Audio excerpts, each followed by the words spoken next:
Hey film friends, I'm Nick Furman. This is Furman on Film. Welcome to the channel.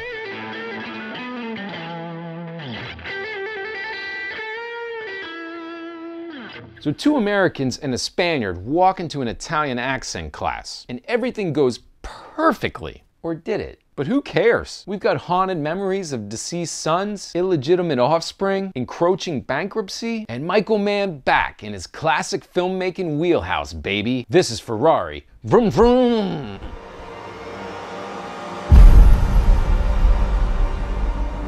So, what is every Michael Mann movie about? Men pushing themselves to the limits. The obsession with, the quest for greatness, a single-minded focus to be the very best at your craft. Whether it's James Caan's safe-cracking in Thief, Will Peterson's maniacal quest in Manhunter, De Niro's scheming bank heists in Heat, or, you know, me building a movie channel empire. It's all dudes in pursuit of relentless control and pretty much discarding the women around them in the wake of those neurotic preoccupations. Here, that man is none other than that very talented thespian, Adam Driver. Adam Driver in a Ferrari movie. And while Driver may not have perfected all of the speech patterns of the real Enzo, at 6'2", he has his physical bearing and height. He's a performer whose presence holds the camera, and he's solid as ever in this role. But what I find so interesting about Ferrari isn't all of Mann's old thematic unity, but what he's now doing new, and how he's going back to his older roots at the same time. This is Mann getting back to the more traditional style of filmmaking and storytelling from the 90s and earlier, before he went on these digital filmmaking excursions. Miami Vice, Black Hat. Now Mann is capturing period authenticity with top-notch craft below the line. I'm talking about rip-roaring racing sequences, immersive sound, and fastidious production and costume design. Oh, and let's add that this is his best screenplay in decades. Plenty of people have mentioned this, but focusing in on just this one extended event of the 1957 Mille Miglia, did I get that right? Is a stroke of genius. Beyond this, the third act here just hums. Total adrenaline meets Mann's trademark precision. Car-mounted cameras juxtaposed with wider establishing shots of bucolic Italian countrysides. Beauty and viscera walking hand in hand. But perhaps the most surprising fact of all in Ferrari is that the female characters actually get some development. Many of us have seen Tuesday Weld and Amy Brenneman playing second fiddle to their dopier male leads in his previous pictures, but that is decidedly not Penélope Cruz here. She plays Laura Ferrari with this stunning combination of sadness, fatigue, suspicion, and this internal rage that she wears on her face like a bruise. Can we get a nomination, please? So Mann somehow combines the heavy domestic drama that you'd be more likely to see in an independent picture with the intense, crowd-pleasing high stakes of a major studio work. And maybe that is Ferrari's greatest achievement of all.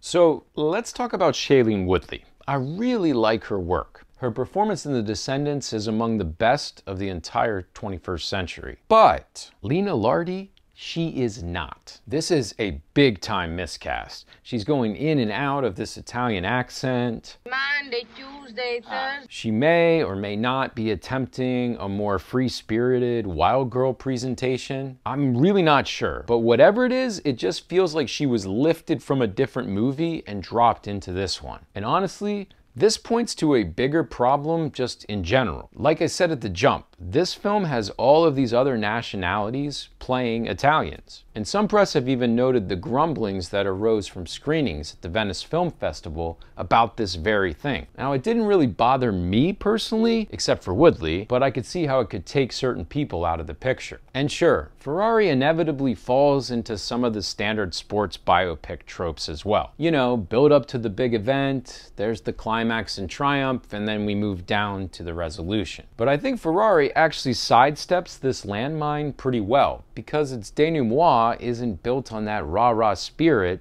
at all. Now, like I said, this is a Mann flick, so the closing reflections are more about the limits of power and control and how danger seems to walk hand in hand with this high-speed life.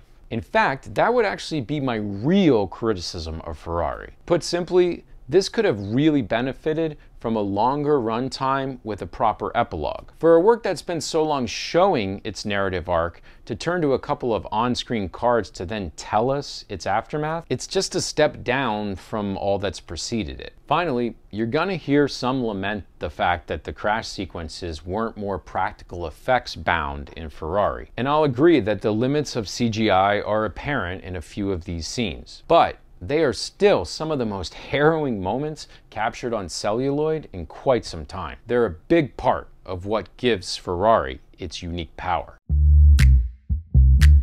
Ferrari is the story of a man with the unassailable drive to push the limits of racing forward, even as he aims to keep his floundering business afloat. A vehicle, see what I did there? For two titanic performances, alongside one that's not so much. And a return to form for the great Michael Mann, with classical storytelling and obsessive attention to detail in tandem.